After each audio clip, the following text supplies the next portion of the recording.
नमस्कार दोस्तों, मैं अंकुर उपाध्याय स्वागत करता हूं आप सभी का आपके अपने YouTube channel share market analysis में। 5 स्टॉक्स के बारे में बात करूंगा जिनके क्वार्टरली नंबर्स आए हैं और आप सभी के फेवरेट हैं। 2 ऐसे स्टॉक्स, एक टॉक ऑफ द टाउन रहा आज और एक के लिए बड़ी खबर आते हुए दिख रही है और स्टॉक वैसे ही बहुचर्चित है। एक एक करके सारे स्टॉक्स के नाम डिस्कस करूंगा। जिस सीक्वेंस में स्टॉक के नाम डिस्कस करूंगा उसी सीक्वेंस में स्टॉक की डिटेल्स डिस्कस करूंगा। तो अगर आप अपना टाइम बचाना चाहते हैं, डायरेक्टली जिस स्टॉक के बारे में जानना चाहते हैं, स्किप करके आप देख सकते हैं। सबसे पहले बात करने वाला हूं रिजल्ट्स वाले स्टॉक्स के बारे में। तो रिजल्ट वाले स्टॉक में सबसे पहले कवर करूंगा आप सभी के साथ जीएनएफसी के numbers, then SJVN, then Hero MotoCorp, Gulshan Polyols, NBCC. Then 2 stock है talk of the town, no doubt आज आरती इंडस्ट्रीज था, इसको डिस्कस करेंगे क्यों गिरा है और कितना गिर सकता है, आपको क्या करना चाहिए, ब्रोकरेज हाउसेस क्या कह रही हैं, बिल्कुल शॉर्ट और सिंपल लैंग्वेज में। एंड सेकंड है वेदांता। वेदांता ने बड़ी अनाउंसमेंट कर दी है कि ये हिंदुस्तान जिंक में ऑफर फॉर सेल ओएफएस लाने वाले हैं। तो चलिए समझते हैं कि करके सारी चीजों को। सबसे पहले रिजल्ट्स के साथ शुरुआत करना चाहूंगा। GNFC Gujarat Narmada Valley Fertilizer and Chemicals के रिजल्ट्स आए हैं। कैसे रहे हैं नंबर्स, शॉर्ट में बताता हूं। Stand alone net profit 85 crore से 115 करोड़ का हो गया है ईयर ऑन ईयर बेसिस पे। 130 करोड़ से 115 करोड़ रह गया है क्वार्टर ऑन क्वार्टर बेसिस पे। क्वार्टर ऑन क्वार्टर डिप है, ईयर ऑन ईयर बेसिस पे बढ़त है। रेवेन्यू 1650 करोड़ से 2020 करोड़ का हो गया है साल दर साल। मार्जिन 6.36% से 7.57% है। कामकाजी मुनाफा 105 करोड़ से 153 करोड़ है। सब कुछ साल दर साल बढ़िया बढ़ता हुआ दिखा है। क्वार्टर ऑन क्वार्टर में आई थिंक डिप आ रही है। आगे बढ़ते हैं दूसरे स्टॉक की तरफ, एसजेवीएन के नंबर मैं आप सभी के साथ शेयर करता हूं। कंसोलिडेटेड नेट प्रॉफिट 360 करोड़ पे आया है, 61 करोड़ से बढ़कर क्वार्टर ऑन क्वार्टर मल्टीफोल्ड हो गया है, 5 गुना से भी ज्यादा, 6 टाइम हो गया almost. And year on year basis पे 270 करोड़ के सामने 360 करोड़, तो दोनों जगह दमदार नतीजे लग रहे हैं। रेवेन्यू 675 करोड़ से 870 करोड़ है, बहुत ही शानदार। मार्जिन 74.5% से 76.69%, बहुत ही तंगड़े। कामकाजी मुनाफा 503 करोड़ से 670 करोड़। एसजेवीएन के तोड़ फोड़ नंबर हैं, आप ये कह सकते हो।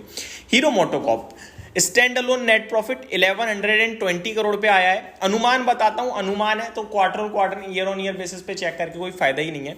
स्टैंड अलोन बेसिस पे प्रॉफिट आया 1120 करोड़ का, लेकिन अनुमान था 1200 करोड़ का, तो 80 करोड़ से अनुमान मिस हो गया है, तो नंबर खराब हो गई।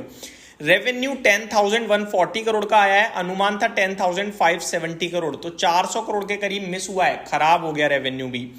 मार्जिन 14.39% आए हैं, अनुमान 14.8% था, खराब। कामकाजी मुनाफा 1460 करोड़ पे आया, बट एस्टिमेट 1570 करोड़ का था, 110 करोड़ से मिस रह गया है, तो खराब। हीरो मोटोकॉर्प के हर एक पैमाने पे खराब नंबर देखने को लग रहे हैं। गुलशन पॉलिओल्स, इस स्टॉक को मैंने इसलिए कंसीडर किया क्योंकि आज ये एक्शन में था। वो जो एथेनॉल से रिलेटेड खबर आई, तो ग्रेन बेस्ड एथेनॉल में कंपनी काम करती है और कंपनी के नतीजे आए कैसे रहे, चलिए समझते हैं। Stand alone net profit 4.4 crore से बढ़कर 9.7 करोड़ हो गया है साल दर साल, सुपर। क्वार्टर ऑन क्वार्टर देखोगे तो 6.4 करोड़ से बढ़कर 9.7 करोड़, तो दमदार, दोनों पैमाने पे दमदार नंबर दिख रहे हैं। रेवेन्यू 450 करोड़ पे आया है, 293 करोड़ से बढ़कर, तो शानदार है। मार्जिन 4% से बढ़कर 5.17% है, बहुत ही शानदार है। कामकाजी मुनाफा 11.8 करोड़ के सामने 23.5 करोड़ है, तो ये भी शानदार है। तो हमें 2 नंबर्स अच्छे मिल चुके हैं दोस्तों, जीएनएफसी के और एसजेवीएन के एंड गुलशन पॉलिओल्स के। वहीं अगर देखा जाए तो जीएनएफसी के नंबर्स मिले जुले थे और हीरो मोटोकॉर्प के खराब थे। आगे लास्ट एनबीसीसी की बात करते हैं, कैसे रहे नंबर्स, चलिए देखते हैं एक बार एनबीसीसी के स्टॉक को। कंसोलिडेटेड नेट प्रॉफिट 77.4 करोड़ से 107 करोड़ है साल दर साल, लेकिन क्वार्टर ऑन क्वार्टर 140 करोड़ से 107 करोड़ रह गया है, तो ये दिक्कत है। क्वार्टर ऑन क्वार्टर डिप है, ईयर ऑन ईयर बेसिस पे ठीक है। रेवेन्यू 1914 करोड़ से बढ़कर 2120 करोड़ है साल दर साल। मार्जिन 2.99% से 4.27% है। कामकाजी मुनाफा 57 करोड़ से 91 करोड़ है, तो ईयर ऑन ईयर बेसिस पे शानदार है, लेकिन quarter on quarter I think dip आ रही है, तो कहना मुश्किल है कैसे है कैसे नहीं है। आगे आरती इंडस्ट्रीज क्यों गिरा है दोस्तों, 2 चीजें आ रही हैं। कॉन्कॉल में कंपनी ने आगे को लेकर गाइडेंस में थोड़ी सी कमी कर दिया आई थिंक। सेकंड थिंग, आपके लिए ब्रोकरेज हाउसेस के मिले जुले रुझान है। एक कह रहा है 900 रुपये तो एक कह रहा है 615 है, बट अगर आप शेयर के प्राइस को देखें तो वो ऑलरेडी 615 के पास पहुंच गया है। तो मेरे को लगता है नेगेटिव चीजें प्राइस इन हो गई हैं, पॉजिटिव होना बाकी है। रिसेंटली 8 अगस्त को आई थिंक कंपनी ने रिजल्ट्स पेश करे थे, मुझे बहुत ही दमदार लगे थे हर एक पैमाने पे, क्वार्टर ऑन क्वार्टर भी, ईयर ऑन ईयर बेसिस पे भी। मेरे को लगता है ये गिरावट ज्यादा नहीं टिकनी चाहिए। अगर बाजार सेटल होता है और ऊपर आता है देन डेफिनेटली आरती इंडस्ट्रीज वापस से रिगेन करेगा और अच्छा बाउंस बैक मारने के लिए तैयार है। मेरा मानना यह है कि अगर लॉन्ग टर्म इन्वेस्टर हो तो बने रहिए, और इनफैक्ट आप एवरेजिंग भी कर सकते हो जब स्टॉक का प्राइस संभलता हुआ दिखे। आपको 900 रुपए के लक्ष्य रखने चाहिए अगर आपका लॉन्ग टर्म का व्यू है तो। रिजल्ट्स अच्छे ही थे, 46 के पीई पे ऑलरेडी आ चुका है। अभी भी महंगा ही दिखता है क्योंकि एवरेज पी जो है केमिकल स्टॉक्स का अभी के हिसाब से वो 30 के करीब है, बट ठीक है, मेरे को लगता है आपके लिए वापस से स्टॉक जो गिरा है ये संभल जाएगा और वापस ऊपर आना चाहिए। नेगेटिव चीजें सारी प्राइस्ड इन हो चुकी हैं ऑलरेडी।